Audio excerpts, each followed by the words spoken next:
What's good, y'all? Elite Live Streams. We back with another one. How you guys doing out there? Welcome back to another Elite Live Streams. It's been a busy weekend, but we back with another video, another great live stream, another great holiday to celebrate. Rest in peace to the legend, the elder, the ancestor, the icon, Dr. Martin Luther King. We're going to talk about it today. We're going to talk about Martin Luther King. We're going to talk about his life, his activism. We're going to go through his history. We're just going to talk about everything Martin Luther King based. I feel like this is just an important topic. And this is something that I just enjoy talking about. You feel me? I love history. I love talking about foundational Black American history. And I enjoy getting on here and adding this to my catalog, right? This is a part of a catalog. We're building a catalog here. And so a lot of the content that I want to create and the, videos that I want to make, the documentaries that I'm working on are all based on history. And of course, today's a very important day. A lot of people have the day off, of course, but we're going to take some time to pay homage to someone who made it possible for all of us as Foundational Black Americans to be here today. We are the dream, okay?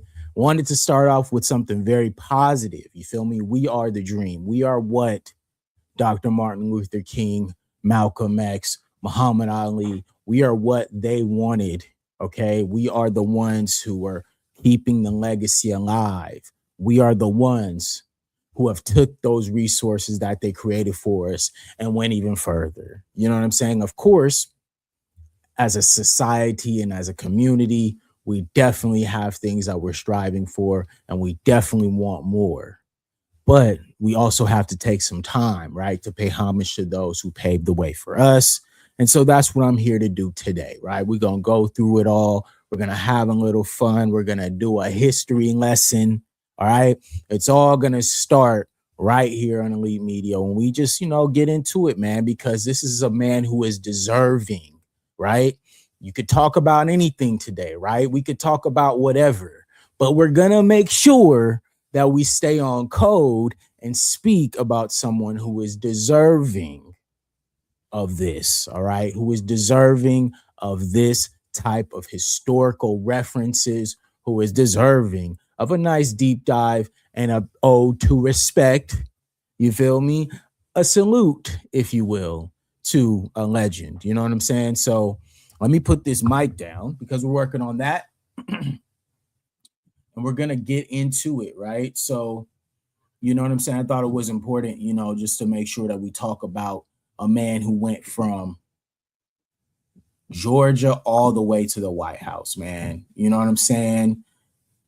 I think it's important that, as a collective, right, as Black Americans, we always speak about our history and gatekeeping our history, but we also have to make sure that we are making it clear and reminding everyone to never forget the people who are iconic in our community and those who are very important to what we are doing and how we've been able to accomplish what we're doing today, right?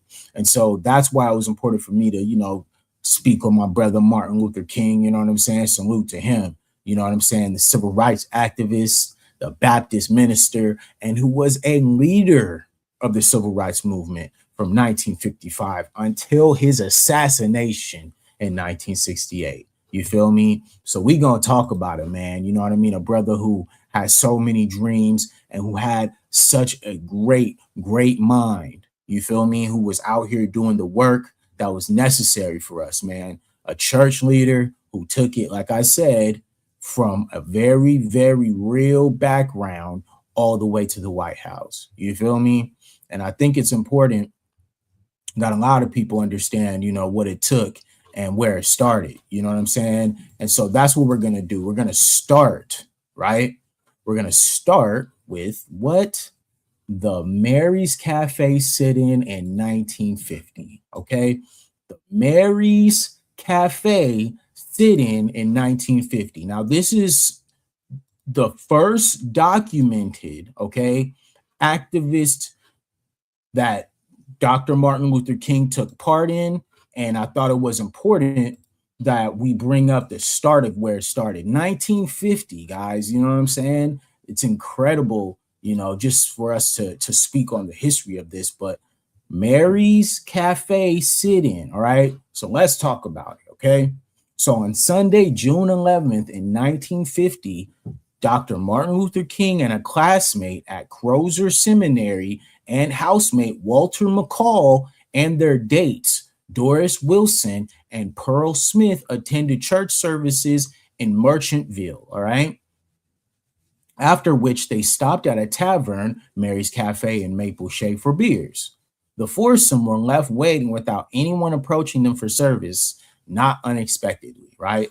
So of course at this time, there was a big time where we saw, of course, that Black Americans could not integrate. They were not getting the same service as a white American would, and especially in the South, right? So right now they're already speaking on, right, of course, them going out on a date night just normally, but they understood what time it was, right? Because of course, at this time, you have to expect that type of treatment because, of course, this was the climate. And mind you, like I try to tell people all the time, people really act like this was so long ago, okay? This was in 1950, y'all. This was not that long ago. So when we speak on the history of Black Americans, when we speak on the foundational Black American and how much we've dealt with, people always try to act like it was so long ago, all right? 1950 was not that long ago, okay? They were already dealing with this, and this is, like I said, the first documented, all right, sit-in for Martin Luther King, all right? Again, Mary's Cafe sit-in in 1950, all right? So let's continue, right? A friend's father and King and McCall's landlord, Jethro Hunt, had warned them that Black people were not welcome at Mary's, and King replied to the effect of maybe they need to go so they could start to go anywhere they wanted, right? So, of course, Dr. King, he had some cojones, right? He wasn't afraid to go in there and sit in on what they had going on and say, you know what? Like, I'm about to just go ahead and enjoy. Like, we're going to have to see, because if they can't deal with Black folks patronizing their businesses, then maybe they shouldn't be in the community, which is a great perspective to have, right? So King replied, right? And then so the seminarians had opted for Mary's Cafe with full knowledge of its reputation. After waiting without service, McCall approached the bar, right? So this was his friend, right? His friend McCall that he, went ahead and joined in with, right? So McCall asked the bartender at Mary's Cafe and owner Ernest Nichols for a packaged goods beer for takeaway. Nicholas refused, explaining that he could not sell packaged goods on a Sunday or any day after 10 p.m. by law. McCall then requested 4 glasses of beer, to which Nicholas replied, "No beer, mister. Today is Sunday." Nicholas would claim they sought him to violate New Jersey's blue law, a restriction common in South Jersey and Pennsylvania as a remnant of the influences of the Quakers' roots, right? So, as you can already see, there's conflict, right? There's him going up to the bar because they're already telling him, hey, we can't serve you guys. Then he says, we can't serve you guys because it's a Sunday. McCall then asks for it to go, and they say, no, we will not serve you. He also asked, hey, man, well, then can we get some glasses and sit in? And they're also saying, no, buddy, we cannot serve you on a Sunday, right? So, right, it continues to escalate, right? Nicholas refused the group even ginger ales and reportedly stated the best thing would be for you to leave. King and company met refusal with refusal and remained in their seats, as was their right per New Jersey's 1945 anti-discrimination law, right? So during this time, right, we had already saw that there was a huge wave, right, of discrimination laws that were going across America because this was during Jim Crow. So, of course, there was still a lot of segregation. And obviously, some places had to abide by these laws, right? So, let me take this down so you can get your boy full screen. But it was something that I think was very important at this time, because there was definitely a huge understanding that, hey, man, if we go into a business like his seminary school told him, hey, if you go in this business, you better be careful, because what could happen is they could treat you however they want. And this was a huge part of what happened at these times, right? So in 1945, two significant anti-discrimination laws emerged. Alaska's Equal Rights Act, the first in the U.S. to ban discrimination in public spaces for all races, championed by Elizabeth Petrovich, and New York's Ives versus Quinn Act, the first state law prohibiting employment discriminations based on race, creed, color, or national origin, creating the State Commission Against Discrimination. These landmark laws set precedents for later civil rights legislations by outlawing discrimination practices in public accommodations and jobs, establishing early state-level enforcement mechanisms, right?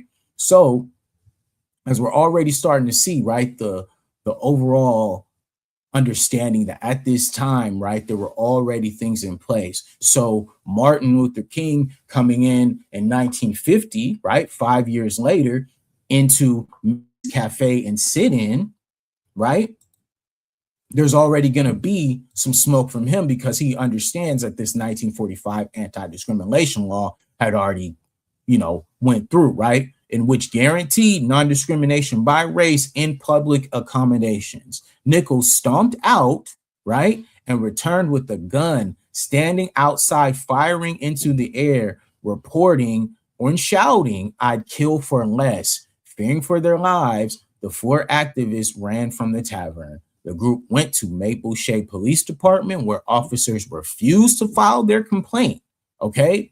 King and McCall contacted Ulysses Simpsons Wiggins, the president of the Camden County branch of the NAACP, who helped them successfully file a police report. The New York Times confirms that the complaint was against Ernest Nichols, a white tavern owner in Maple Shade, New Jersey, and said that he had refused to serve Black students and their dates in June 1950 and had threatened them by firing a gun in the air. All right. So look, this used to happen consecutively all the time. All the time we would see this going on, especially during, like I said, these early times where anti-discrimination laws were going on, right? We also had Jim Crow going on. So all this turmoil, Martin Luther King is in the mix, y'all. All right. He's completely in the mix, doing what he has to, right, to back up his stance and to go out in his activism, to be boots on the ground and making sure that, hey, man, regardless of what's going on, I'm still going to make sure that we're letting them know, hey, man, this ain't going to be happening on my watch. You feel me? So that was, Dr. Martin Luther King, he had big honors, you feel me? So look, we'll continue. Nichols was charged with disorderly conduct and a violation of an anti-discrimination law. He was found guilty and fined $50. However, the racial discrimination count was dismissed. In a statement submitted in the spirit of assisting the prosecutor, Nichols' attorney noted, Mr. Nichols claimed that this act was not intended as a threat to his colored patrons. The colored patrons, on the other hand, while they admit that the gun was not pointed at them or any of them, seemed to think that it was a threat. All right. So look, this is how it would always happen, right? There was always a shift, right? They would shift the blame, right? You had Dr. Martin Luther King and his friends coming after a date night to patronize Mary's Cafe in 1950. The owner refuses to serve them. And then you have the situation that happens here, right? So obviously, right, we're seeing now that this is kind of just a pattern, right, where at that point, at that time, they couldn't even file a police report. They couldn't even go to the police station, right? As Foundational Black Americans couldn't go to the police station in their community in New Jersey, file a police report to, file a complaint against this restaurant that was clearly discriminating against them, right? So naturally, it sometimes really upsets me when people try to, compare the plight of what Foundational Black Americans went through and everybody else. It's just not the same. You feel me? There's a huge difference from this, right? So King cited that this was an incident, saying that it was a formative step in his commitment to a more just society. The Mary's Cafe sit-in demonstrated the power of a nonviolent civil disobedience, right? Nicholas' reaction in retrieving a weapon and discharging it to scare the group or summon his guard dog to young people's refusal to leave unserved showed King's potency of such tactics. This sit-in is believed to be the first deployment of the nonviolence and civil obedience tactics which would distinguish King's activism and legacy, right? So like I said, this was really the first actual, documented on record of him going out and participating in a non-violent, right, protest, right, and sit-in to go against something that he felt was a discrimination, right? So from my perspective, I think it's very important that we speak on that, right? Hold on one second. Got happy water. All right, so now let's continue as we stay hydrated. So next, right? Next, we will go in, right?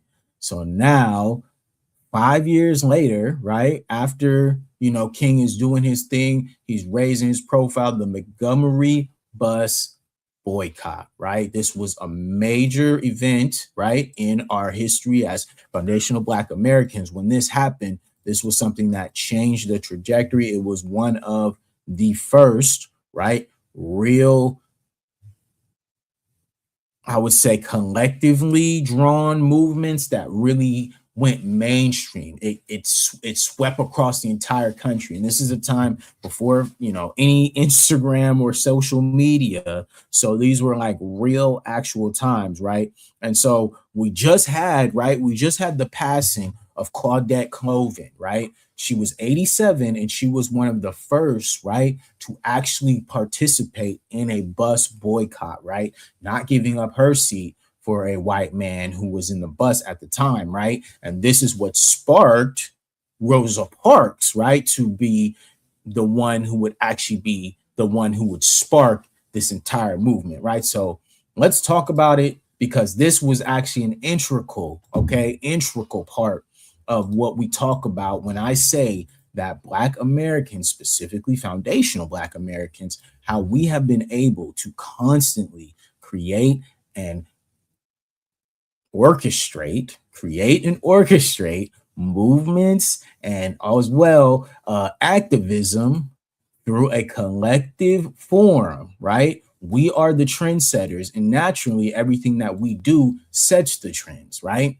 So let's talk about this, right? Let's talk about it, man, because this, like I said, was an iconic situation, right? So the Dexter Avenue Baptist Church was influential in the Montgomery foundational Black American community, as the church's pastor, Dr. Martin Luther King, became known for his oratorical preaching in Montgomery and surrounding regions, right?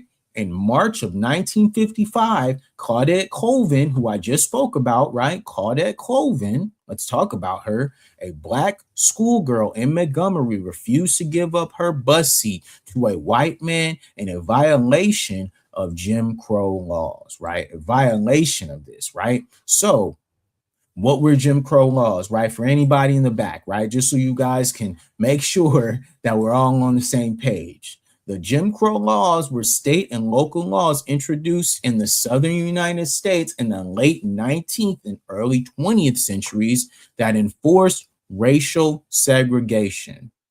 The origin of the term Jim Crow is obscure, but probably refers to the slave songs that referred to an African dance called Jump Jim Crow. The last of the Jim Crow laws were generally overturned in 1965 by Voting Rights Acts of 1965. Formal and informal racial segregation policies were present in other areas of the United States as well, even as several states outside of the South had banned discrimination in public accommodations and voting, right? So that's why we always say that even during this time after Jim Crow, and once things were supposedly gone into law, there were still states and multiple people who were participating in still those same ideologies, right? You just can't turn off the racism. You just can't turn off the generational racism and trauma, right? That a lot of these people participated in even after 1965. And like I said, Claudette Colvin just passed away, right? She was 87 years old. Okay. So wasn't that long ago, guys. A lot of these people who were a part of this movement and who participated in this movement are still alive till this day, right? Southern laws were enacted by white dominated state legislators to disenfranchise and remove political and economic gains made by foundational Black Americans during the Reconstruction era, such continuing the racial segregation, which was also supported by the Lily White movement. All right, guys. So let's keep it clear here that this is exactly what happens and goes on in multiple cases, right? That there was always going to be an incentive for them to always find a way to create systems and to go out of their way to show that, hey, we are in control, whether these laws are enacted or not. We are going to do whatever we want to do, and we do not have to abide by any laws, right? We don't have to abide by anything that they're telling us that we have to do. We're going to do what we want to do. And that's terrible because that was hell for a lot of our ancestors, right? So look, we'll continue, right? We just talked about Claudette Colvin, right?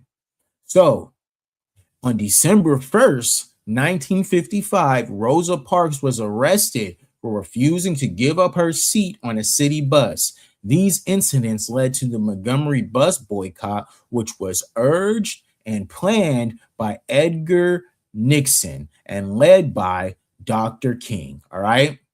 So this was a part of what we like to talk about, which is the power of the foundational Black American dollar, right? Our economy, when we can take that away and boycott certain things, say, hey guys, we're not going to spend here. Hey guys, we're going to take our money and invest it back in our community. This is a lot of where those roots started during that 1955 Montgomery bus boycott, right? This crippled, right, the bus system at that time because the patrons, many of them being foundational Black Americans at that time, were the ones who were patronizing and as well paying to be on the bus. So if the majority of the people who are riding the bus say one day that we're not, that is going to cripple your business. And that's exactly what happened, right? The other ministers asked him to take a leadership role because his relative newness to the community, leadership made it easier for him to speak out. King was hesitant, but decided to go and do so if no one else wanted to, right? Sometimes you are called to do things that are necessary for the betterment of not only just your foundational. Like I said, this was the turning point, right? This was the turning point where, like I said, a congregation of people got behind Dr. Martin Luther King and said, you're going to be the one because you are young enough, you have a fresh face, you are new to this, and as well, you are going to be able to speak out better than we would be able to. And that's what I'm saying. There was foresight. There was a collective that everyone worked together to say, you know what, Malcolm, we see what you're doing. We want to get behind that. All right. So listen, the boycott lasted for 385 days, and the situation became so tense that King's house was bombed. All right. King's house was bombed for this. Okay. Can you guys believe that? All right. The situation got so bad that Dr. Martin Luther King's house was bombed. All right. This is just, I mean, like I said, man, when you're out here speaking out, when you are taking a stance against white supremacy and the power structure of racism, you're going to be able and you're going to put your neck out there. There are going to be people who naturally are going to want to take you out. And this, like I said, was a pivotal time in 1955 where naturally a lot of people had a big problem with them. And so they were going to go out of their way to make sure that they could stop that movement as much as they could, right? And so they literally tried to bomb his house, right? Bomb his house, y'all. I don't know how these things could happen and where, the love would be, you know what I'm saying, for somebody who's going out here risking his life, right? Putting his life on the line, putting his family's life on the line for the betterment of his people. And his house is literally being bombed. Like the nerve that it takes of a man to be able to be that influential and to be able to have that much heart to say, you know what, I'm going out here and I'm doing this for my people. You know what I mean? Regardless of the outcome, right? Dr. Cream was arrested for traveling 30 miles per hour in a 25-mile-per-hour zone and was jailed, which drew the attention of national media and increased King's public stature. The controversy ended when the U.S. District Court issued a ruling in Browder versus Gale that prohibited racial segregation on Montgomery public buses. All right. King's role in the bus boycott transformed him into a national figure and one of the best known spokesmen of the civil rights movement. And like I said, during that time, 1955, this was the pivotal time and what changed everything for Dr. King. They put him on the world stage, a national stage. It showed everyone what a collective movement the Foundational Black Americans can create. 385 days this boycott went on. They did not participate in use of any of the buses. Like I said, this crippled the industry to the point where people literally were bombing Martin Luther King's house. Okay? This was the risk that this man took for us as Foundational Black Americans. All right. And mind you, the collective, right?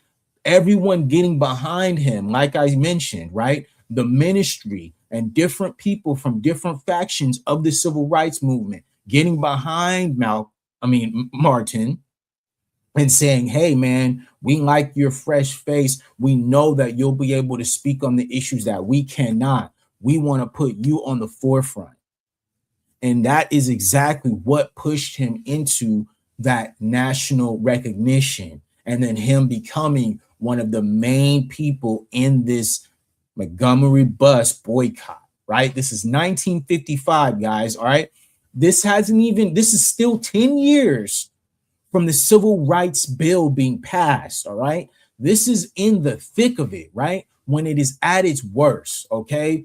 When I told you guys, okay, we already have an outline, right? It starts with Mary's Cafe in 1950, right? New Jersey, he goes out there with his friends, they boycott, boom. All right, cool, that's one. Then 5 years later, it goes to what? The Montgomery bus boycott of 1955. The one, like I said, that changed everything, right? We just talked about Claudette Colvin, who was the spark, right? Who sparks Rosa Parks. Rosa Parks joins the same movement and says, you know what? I'm not moving, right? You're done. We're not moving. Take me to jail. She goes to jail. Dr. King creates a boycott of the bus services in Montgomery for 385 days, man. This is what I talk about when I mean a true collective. A collective front, everyone working together and understanding that this is for the betterment of our people.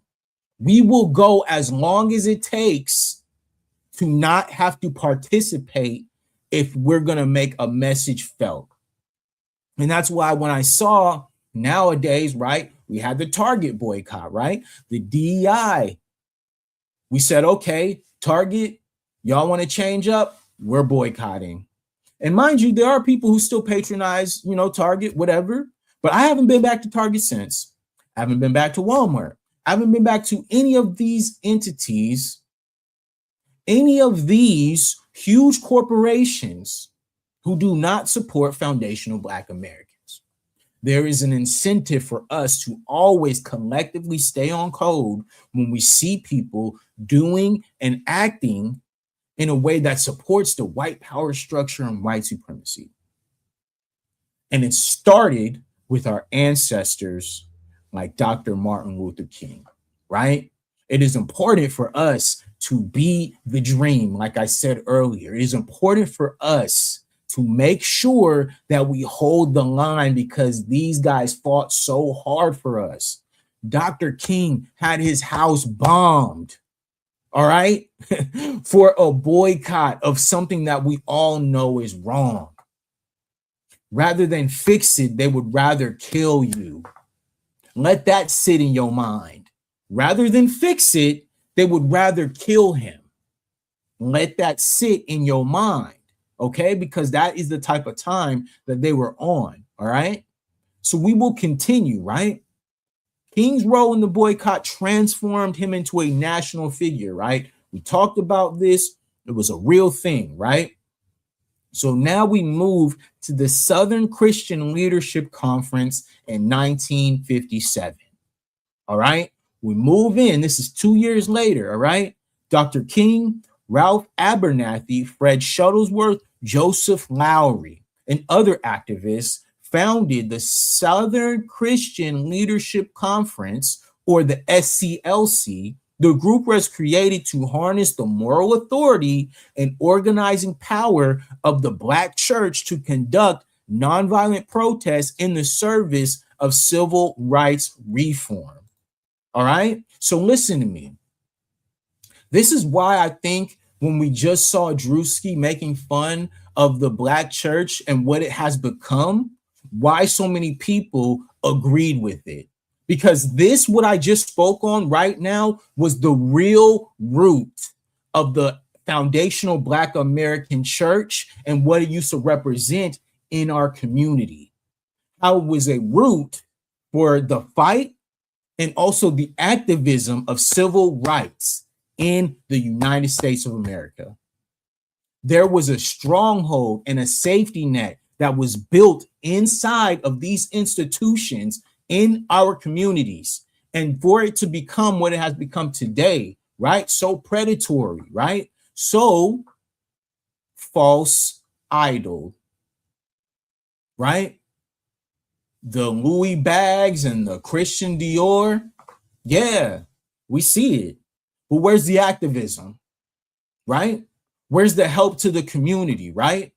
Where's the giving back? That's why it's so important to always pay attention, right? When we saw where the roots were, right? So let's start again so I can make sure that you guys understand the roots. In 1957, the Southern Christian Leadership Conference was founded by Dr. King, Ralph Abernathy, Fred Shuttlesworth, Joseph Lowry, and other activists, okay? The group was created to harness the moral authority and organizing power of the Black church to conduct nonviolent protests in service of the civil rights reform. This group was inspired by the crusades of the evangelist Billy Graham, who befriended Dr. King, as well as the national organizing in the friendship founded by the King's allies, Staley Livingston and Ella Baker. All right. So this was a collective front. Like I mentioned, a collective front. There's not a lot of people, in my opinion, nowadays who understand their role, right? I don't got to be the leader, man. I don't got to be the leader, okay? I'm here to contribute what I have to whatever the movement may be. And if it aligns with my ideology and the code that I stand for, then I will 100% support. I do not care about who's the leader, who's this or that. When it comes to our lineage, it is very important that we are on code and that we are staying locked in step with one another. Using what? The institutions that are cores to our community. And that's why when I always reference the Black church, and a lot of people have felt a certain way about the Black church, yeah, it's because we've gotten so far away from what it actually used to represent, right? And I will make sure that I reference this again. The group was created to harness the moral authority and organized power of the Black church to conduct nonviolent protests in the service of a civil rights reform. What is going on right now in the foundational Black American community? What are we fighting for, right? We are fighting for an anti-Black hate crime bill, right? That's what we're fighting for. We're fighting for reparations. We are also fighting for the land grants that are entitled to our ancestors.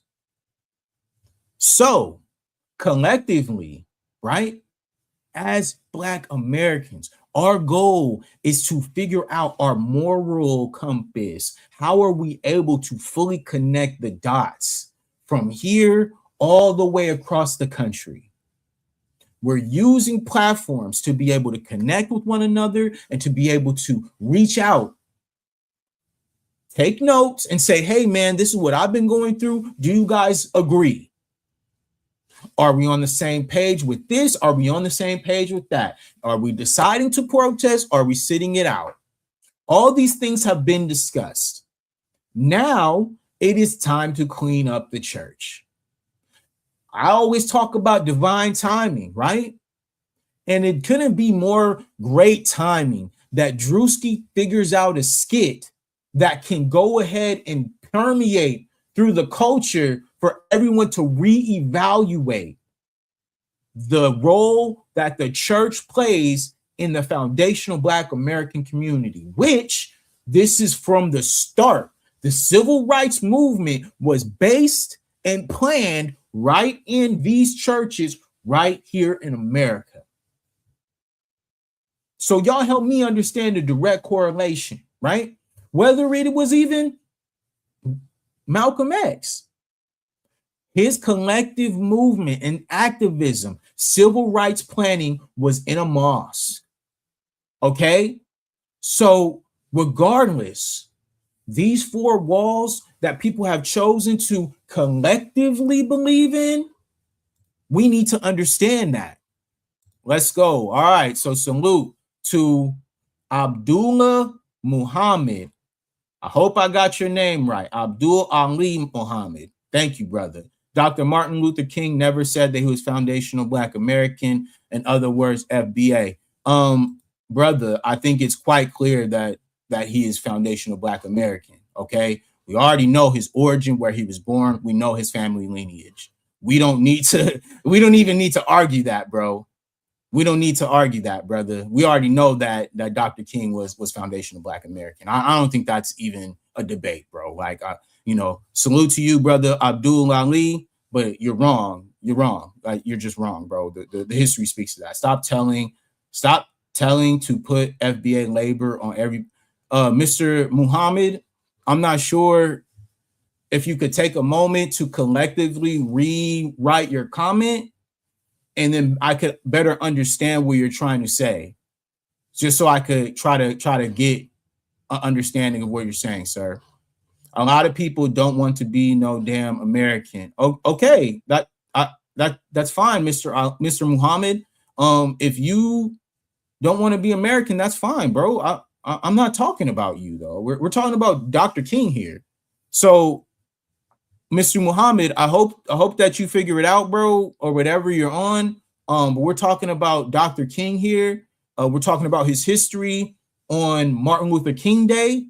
We are paying respects to the ancestor who paved the way for a foundational Black American like myself, and that's what we're doing over here. I don't know what you're on, but like you can be on that, bro. I don't. All right, Mr. Muhammad. Yeah, let me continue, guys. All right. Mr. Beat Active. Let me go ahead and explain to you that a lot of Black American lineage is from Europe, my brother. That's a part of our lineage, bro. Like it's very different. Like I think you just don't understand. That's okay. I'm sorry, bro. You have a nice day too, Mr. Muhammad. I think you're wrong. And unfortunately, I hope that, you go in peace. Thank you so much. Yeah, but let's continue, right? So we were talking about, before we got distracted, right? We were talking about the coalition, right? The Southern Christian Leadership Conference, right? That's what we're talking about, right? And we were talking about the importance of how the Black American church and the role that it played in the civil rights movement, right? We were talking about that, right? So let's continue, right? Harry Wachtel joined King's legal advisor, Clarence B. Jones, in defending the four ministries of the SCLC in a libel case. The case was litigated about a newspaper advertisement that said, "Heed their rising voices," right? So listen, this is a part of what I say when it comes to the white propaganda and how they would use the newspapers and whatever form of media that they had at the time to sabotage and to talk down on the civil rights movement, right? So this is what this is talking about, right? This was an article, right, in the local newspaper advertisement, right? So basically, this was probably some special interest group that was paid to put an ad in the newspaper speaking out against this collective group, the Southern Christian Leadership Conference, the SCLC, right? To heed their rising voices, right? So Wachtel founded a tax-exempt fund to cover the suit's expenses and assist in the civil rights movement through more effective fundraising, right?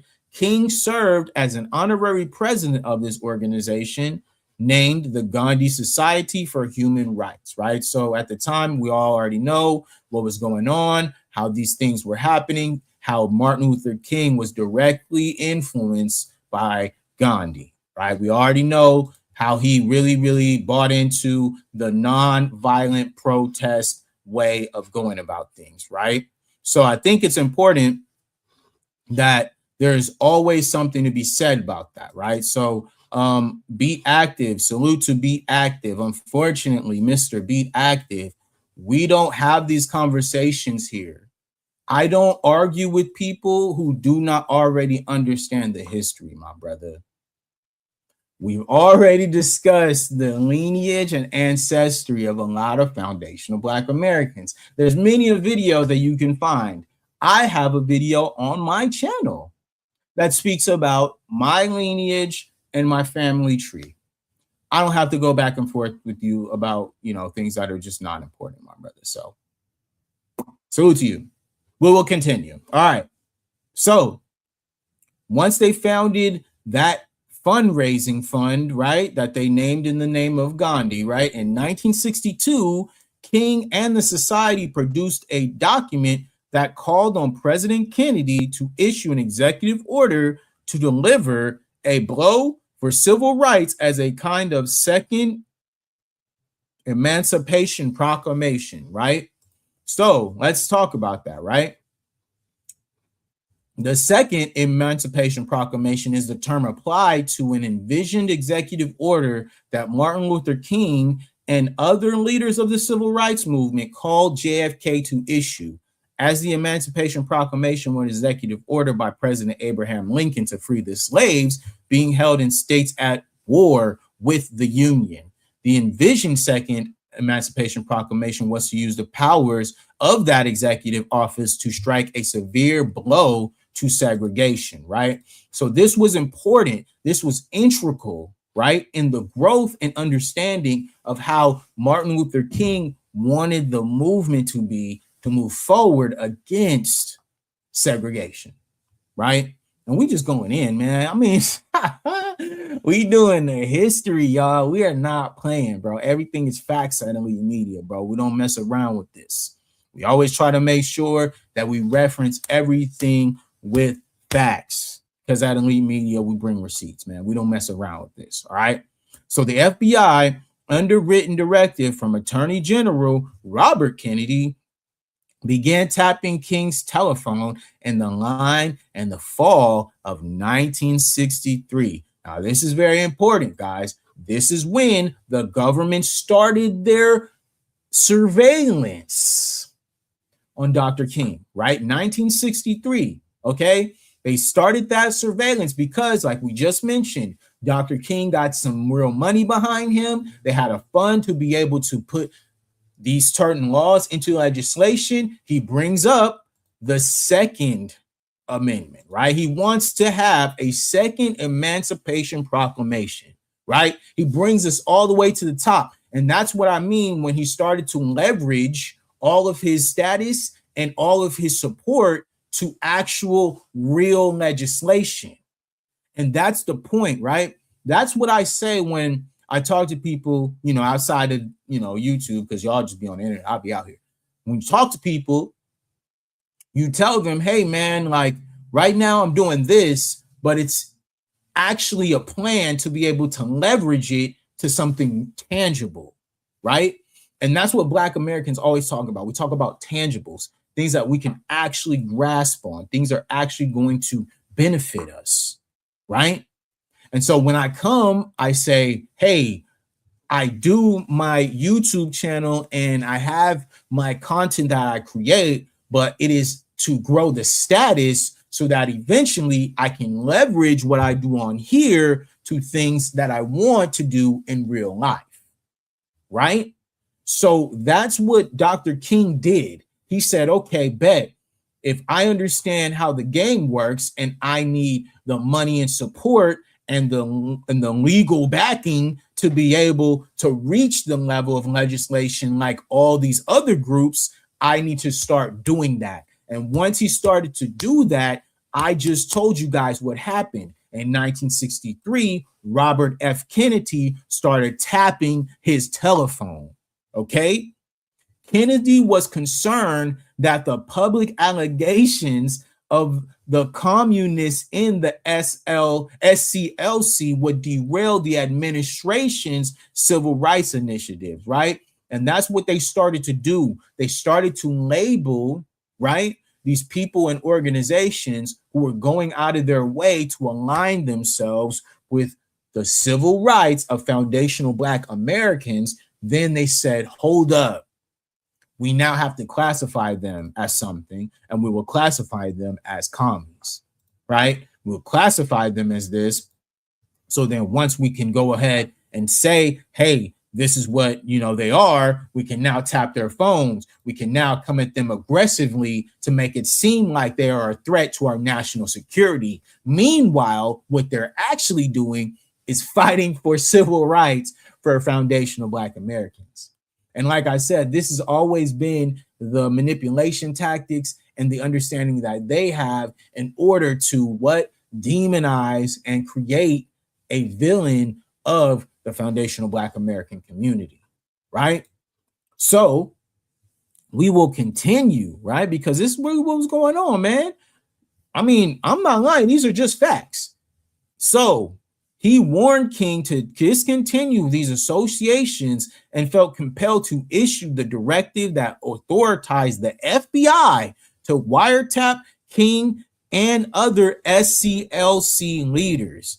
FBI Director J. Edgar Hoover fielded the civil rights movement and investigated the allegations of a communist infiltration, all alleged, right? Like I said, all alleged. They have to create a level of, hey, these guys are up to something. We can't necessarily say, so we're going to label them as communists, and then we can be able to come at them aggressively, right? When no evidence emerged to support this, the FBI used the incidental details caught on a tape for the next 5 years as part of its COINTELPRO program in attempts to force King out of his leadership program. Now, what did we just see the last couple of days? Didn't we see someone who came out here claiming to be a part of the Black Panther organization? Did we not see this person come out here and make threats against the national security and ICE? Did we not see that this person has been called out with a lot of questionable past? COINTELPRO, guys, right? We just spoke on it. Okay, so let me go ahead and speak on this first. Let's go ahead and talk about it. But first, let's cook Beat Active because he feels the need to go out of his way to say these things. Well, I mean, it means that you can't call King and FBA, bro. We're not gonna do this. Beat Active. We're past that, bro. You're just talking to yourself now. I'm gonna let you talk to yourself in the chat. Okay. So what is COINTELPRO? Do you ask? Let me go ahead and inform you.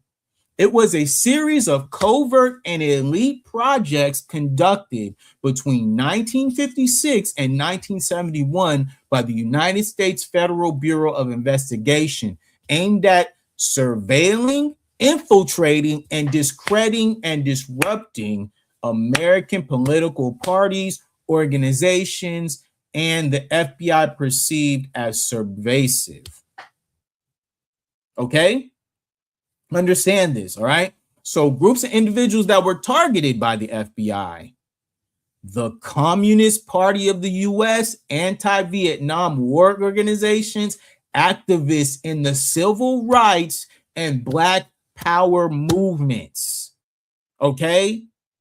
This is who they were targeting. So when we talk about COINTELPRO, right?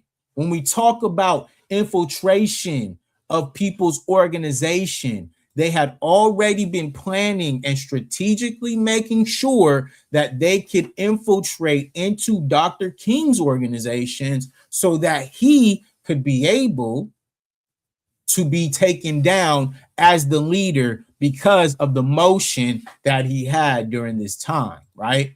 And mind you, like we said, this was in 1957 and 1962. They started to create the fund. And in 1963, literally the next year, they said, we got to tap this dude's phones. We got to put COINTELPRO on this dude because he is a problem and a threat, right? He had too much motion that they had to start creating these systems and COINTELPRO to take out our brother. All right? Because I almost said something crazy. I had to stop myself, man, because we're on YouTube, you know? But it's crazy, man, because this is what was going on, right? So look, King was believed in that organization. Hold on. King believed that organized nonviolent protests against the system of Southern segregation, known as Jim Crow, would lead to the extensive media coverage of the struggle of foundational Black Americans equality. All right. This is what he was speaking about. Okay. It was about making sure that he could use this specific way to protest, and I will be able to take that and it will be able to draw a certain level of attention that's necessary for our people to get the recognition that is necessary for these laws to be passed for civil rights. All right. He understood that at this point, the media and the way that it was portrayed had to happen. I have to be able to create a nonviolent stature to make them look even worse so that we can actually get some attention so people can see this and say, oh my God, look what they're doing to these foundational Black Americans. We need to make sure that this doesn't happen.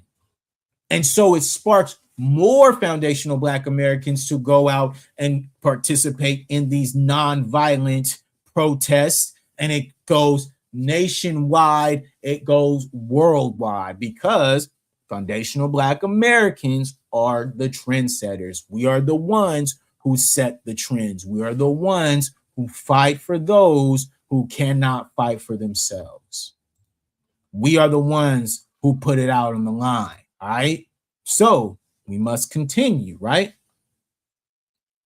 King organized and led marches for Black rights to vote, desegregation, labor rights, and other basic civil rights. Most of these rights were successfully enacted into law with the Civil Rights Act of 1954 and the 1965 Voting Rights Act. The SCLC used tactics of nonviolent protest with success by strategically choosing the methods and places of which protests were carried out. There were often dramatic standoffs with segregationist authorities who sometimes turned violent. And that was a lot of what would go on, right? We already talked about what would happen. We saw the videos, the straight carnage that was put onto Foundational Black Americans during this time, man. We seen that. You know what I'm saying? It was tough, man. It was tough. All right. And it's crazy because it just keeps going. Like, I wish I could just read everything, but it just keeps going, man. I could keep going, and I will. You know what I'm saying? Because why not? All right. Why not? All right. So in 1958, he was attacked. Right. He was attacked on September 20th, 1958. King was signing copies of his book, Stride Towards Freedom, in Blumstein's department store in Harlem when Isola Curry, a mentally ill Black woman who thought King was conspiring against her with communists, stabbed him in the chest with a letter opener, which nearly impinged on the aorta. King received first aid police officers and he survived. All right. King went under surgery and he remained hospitalized for weeks. Curry was later found mentally incompetent and stood trial. All right. So this is what was going on, man. There was a lot of people with psychosis. There's people attacking him. And I'm gonna be real with you. It's very easy to say that she had psychosis, but you know, that could have been an agent. Just like we talked about earlier, right? The COINTELPRO and what went on, man, that could have been an agent. We know that. We know that could have been an agent. That could have been anybody who, you know, they want to create the storyline about and say, oh, this woman was, you know, mentally ill and she attacked him and stabbed him in the chest with a letter opener. That sound like government activity to me. All right. So look, we fast forward now. So Atlanta sit-ins, come on, man. In 1959, after being based in Montgomery for 5 years, King announced his return to Atlanta. In Atlanta, King served under his death as co-pastor with his father at the Ebenezer Baptist Church. Georgia Governor Ernest Van Dever expressed open hostility towards King's return. He claimed that whenever MLK has been there, he has followed his wake is a wave of crimes. Now listen, man, this is what will be going on, bro. It was in our own community, man. A lot of jealousy, a lot of people who didn't like Brother Martin. They didn't like how they was moving. So naturally, when they would come into town, they would say that it was all this going on, crime and whatever else, which was just a lie. Okay. So look, on May 4th, 1960, King drove to Emory University when police stopped him. King was cited for driving without a license because he had not yet been issued a Georgian license. King's Alabama license was still valid, and Georgia law did not mandate any time limit for issuing a local license. King paid a fine, but was unaware his lawyer agreed to a plea deal that included probation. All right. So look, this is as well how they will get you, right? We talk about how probation in America is a system that's set up for foundational Black American men to be able to constantly stay in the system, right? To stay in that system of prison, to stay in that system of jail, right? That's a part of it. Probation is just a constant cycle. You're in and out of jail because they can get you on any infraction, right? And so naturally, King was very surprised that there was a deal that was set with him having to include probation when naturally he says that the mandate, it was not issued, right? So meanwhile, he had been acting to desegregate a business and public spaces, organizing Atlanta sit-ins from March 1960 onward. The movement that King participated in a mass October sit-in time to highlight how the 1960s president election campaign had ignored civil rights. The coordinated day of action took place on October 19th. King participated in a sit-in at that restaurant in Riches. Atlanta's largest department store was among the many arrested. The authorities released everyone over the next few days except for Dr. King, invoking his probationary plea deal that he had taken previously. In October 25th, to 4 months of hard labor. He was sentenced, all right? He got 4 months for this, okay? Because like I already mentioned, they had agreed to some plea deal where now he's in this system where he's stuck for, like they just mentioned, 4 months, all right? So King was transported to the Georgia State Prison. The arrest and harsh sentence drew nationwide attention. Many feared for King's safety as he started a sentence with people convicted of violent crimes, many white and hostile to his activism. Presidential candidates were asked to weigh in at a time when parties were courting the support of Southern whites and their political leadership, including Governor Vandiver. Nixon, with whom King had a closer relationship before, declined to make a statement despite a visit from Jackie Robinson requesting his intervention. All right. So Jackie Robinson, he goes and talks to Nixon. He says, hey, man, you got to get Martin out, bro. He in jail. What you going to do about it? And Nixon chose to not say a thing. He chose to stay out of it and didn't want any parts of it. Okay.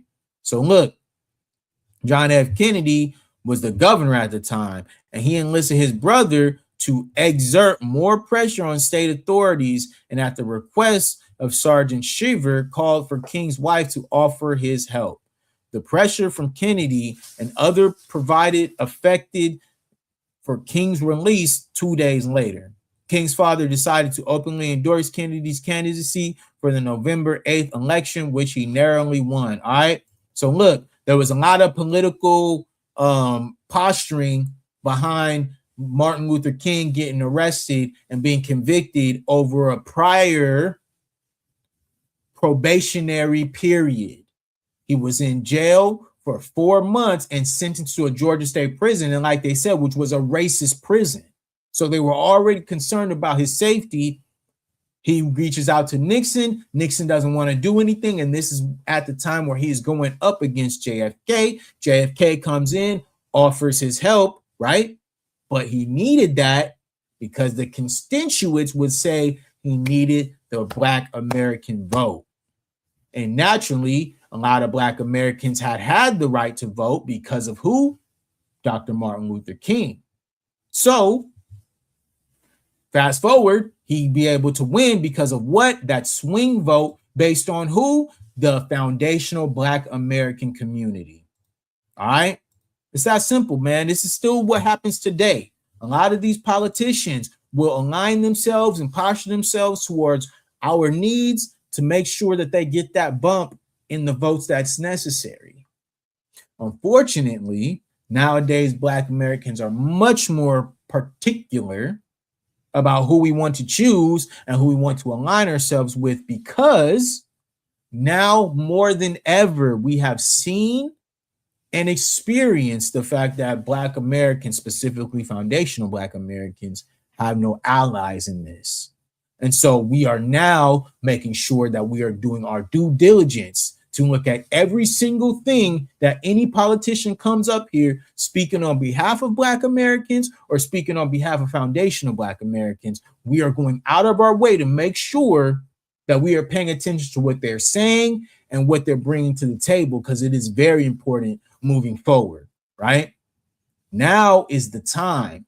This has been a time for us as Black Americans to make sure that we are gatekeeping, and we're making sure that we are holding every single politician, every single person who is a congressman and woman to their job. If you are not helping our cause, get out of the way so we can get somebody in there who does.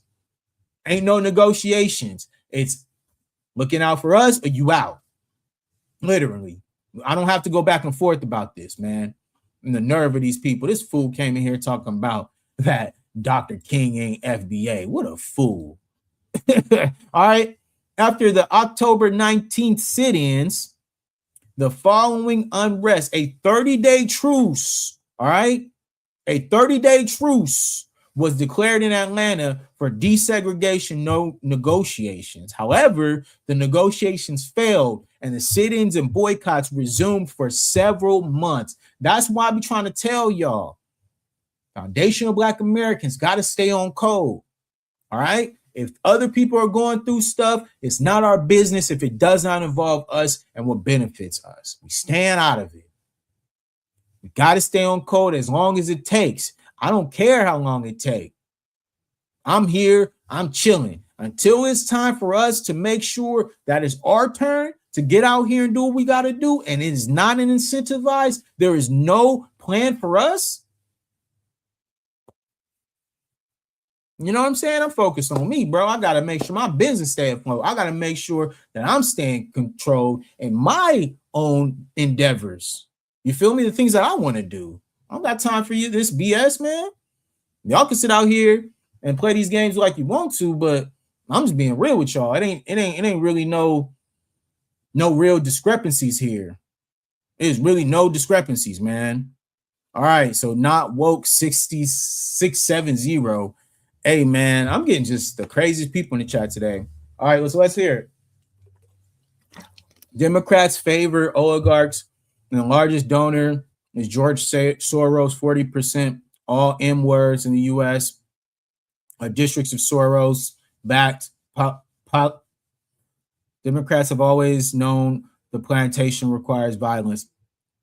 Listen, bro, I think we make it clear here on Elite Media that when it comes to political parties, we hold everybody accountable. I don't care if you're Democrat. I don't care if you're Republican. I don't care if you're part of an independent. If you are not specifically working in the interest of the American people, if you are not particularly working in the interest of foundational Black Americans, I do not care what you're on. I will hold you accountable. We don't do that over here. We don't do that. Oh, this party do this and this party do that, because both parties are both on some BS. We ain't finna come over here and try to just blame one side when they're both working together. What we not finna do is try to make it seem like both of these parties ain't making it hard for all Americans. That's what we not gonna do.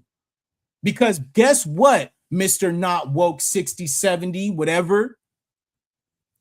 You need to understand that all these parties are working together to make it hard for all of us as Americans. I don't got time to be playing games where y'all not thinking larger than just one party or the other party, playing the blame game. Wake up, bro. Wake up, bro. You got to wake up, man. You got to stop being so small-minded. You got to stop thinking that, oh, it's just one party, bro. No, it's both parties working together collectively. Whether you know it or not, let me give you a little bit of some ideas. These people come from the same places. They hang out in the same spots. They congregate and go to the same organizations. Don't come on here trying to talk about one and you not willing to talk about the other. We gonna hold everybody accountable over here. We ain't gonna let nobody off the hook. Everybody who has participated in white supremacy and helping create and hold up the white power structure, it does not matter their party. They are Democrats, they are Republicans, they are independents, moderates, all of them. I'm not finna play these games. Don't come on my channel trying to play them games, because you're gonna get cooked every single time. Not woke 670 talking about the Democrats. Bro, if you don't wake up and look at everybody, everybody's the enemy. Nobody is safe. Everybody gets the same smoke. We do not allow anybody to be off the hook. Everyone must be held accountable. Everyone. Okay? So when I speak on Dr. Martin Luther King and the things that he's been through, All right. How he spoke about what was owed to us. Okay. How he spoke about what we were supposed to be doing. Come on, man. You can't deny an icon, bro. An icon, dog. An icon, bro. Y'all sat up here and tried to, make it seem like there was a time where these dudes don't even know history, y'all. And that's why I had to make sure that I came up here and I brought it right to y'all. I didn't want to make it anything that could be confused, anything that could be lost in translation. I wanted to make it clear that when I speak about Dr. Martin Luther King Jr., the icon who was a hero to me and many people like me, I will make sure that I read off the history and the understanding of how they sabotage and use propagandist rhetoric to try their best to dismantle the movement, what he was representing and what he did for us. Nah, we're going to take our time to make sure that we document and we make sure that we are giving you guys the facts, no sugarcoating it, because that's what he is due. He deserves that. He is the one who did everything, who went out there and helped us become what we became today. All right. And so once he started to do that, like we're gonna fast forward, right? They assassinated him.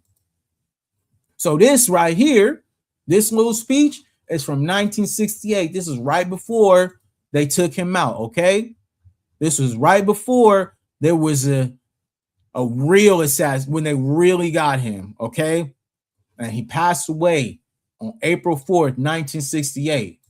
Rest in peace. Okay. So look, this is what he had to say right before he was unalived. Listen to this, guys. At the very same time that America refused to give the Negro any land, through an act of Congress, our government was giving away millions of acres of land in the West and the Midwest, which meant that it was willing to undergird its white peasants from Europe with an economic floor. But not only did they give the land, they built land grant colleges with government money to teach them how to farm. Not only that, they provided county agents to further their expertise in farming. Not only that, they provided low interest rates in order that they could mechanize their farms. Not only that, today, many of these people are receiving millions of dollars in federal subsidies not to farm, and they are the very people telling the black man that he ought to lift himself by his own bootstraps. And this is what we are faced with, and this is a reality. Now, when we come to Washington, in this campaign, we are coming to get our check. All right. So anybody who had any type of understanding here, why would he speak on these things? Oh, that's right, because that is part of his lineage. That's who he is, right? Coming for a check. Enough, right? Enough with the propaganda. Enough with the assassination of my character. Enough with y'all not doing what you're supposed to do for foundational Black Americans. Nah, on this next campaign, we coming for a check. All right? And after that, what happened?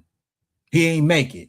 They made sure he didn't make it, because that message is so powerful, because they cannot deny that message. No one can deny that message, that what is owed to foundational Black Americans is something that we deserve. They cannot deny that.